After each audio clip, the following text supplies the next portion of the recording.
नमस्कार, आप देखना शुरू कर चुके हैं कैपिटल टीवी बिहार और मैं आपके साथ सरोज सिंह।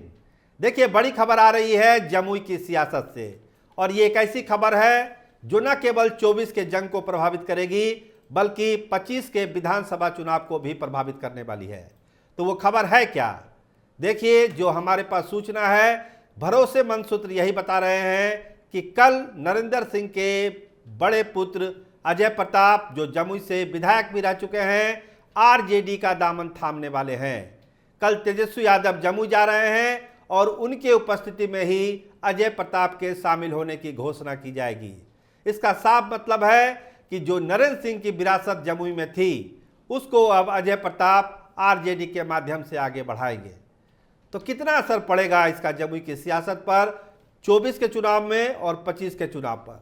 आप सीधा सीधा जानिए कि जो नरेंद्र सिंह का परिवार रहा है वो जमुई के पॉलिटिक्स को डोमिनेट करते रहा है। नरेंद्र सिंह जब तक रहे तब तक जमुई की सियासत उनके इर्द गिर्द घूमती रही। उसके बाद उनके पुत्र सुमित सिंह, जो अभी मंत्री भी है नीतीश सरकार में, वो चकाई से विधायक बने लेकिन निर्दलीय बने, तो पार्टी ज्वाइन नहीं किया, लेकिन नीतीश जी का दबाव था, नीतीश सरकार में वो आज भी मंत्री हैं। लेकिन अजय प्रताप सही मौके का इंतजार कर रहे थे और वो मौका अब उनको मिल गया। देखिए, लालू प्रसाद से उनकी बातचीत हुई है, कल देर रात एक लंबी चौड़ी बातचीत हुई है। तेजस्वी यादव भी वहां थे और कहा गया है कि नरेंद्र जी हमारे पुराने मित्र हैं, पुराने मित्र थे।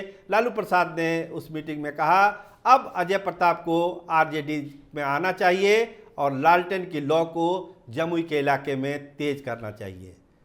तो अजय प्रताप के लिए ये एक बड़ा मौका, बड़ा ऑफर था। अजय प्रताप ने उसको स्वीकार किया और कल जमुई में एक बड़ी सभा होगी तेजस्वी यादव की, जिसमें यह ऐलान होगा कि अजय प्रताप अब आरजेडी के हैं। तो साफ साफ है, जो जंग छिड़ी हुई है जमुई में अर्चना रविदास और अरुण भारती के बीच में, उसमें अजय प्रताप एक बड़ा फैक्टर बन के अब उभरेंगे। और खासकर जो आरजेडी की जो वहाँ लड़ाई थी, खासकर विधानसभा चुनाव को लेकर, उसके आगे संगठन की तैयारी को लेकर जो कमज़ोर दिखने लगी थी, अजय प्रताप के आने के बाद उसमें एक नया जोश और जुनून आने वाला है। क्योंकि देखिए, संगठन के स्तर पर अजय प्रताप जमुई के चप्पे चप्पे में जाते रहे हैं, लोगों से मिलते रहे हैं। अपने हार के बावजूद अजय प्रताप ने जमुई नहीं छोड़ा। जमुई का कोई ऐसा गांव नहीं है जहां वो सुख दुख में नहीं जाते हैं। इसका मतलब है कि जमुई के लोग से कनेक्ट हैं। वो अपने सीधे और सरल स्वभाव के लिए सब लोग उनको प्यार भी करते हैं।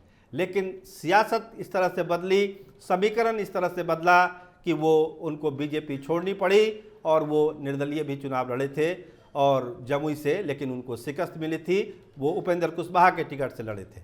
तो खैर, वो कहानी 2020 की है। अब गंगा में पानी काफ़ी बह चुका है।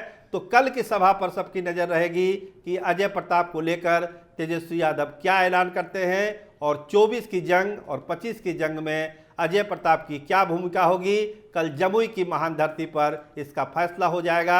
आप देखते रहिए कैपिटल टीवी बिहार। आपका बहुत धन्यवाद, आपका बहुत शुक्रिया।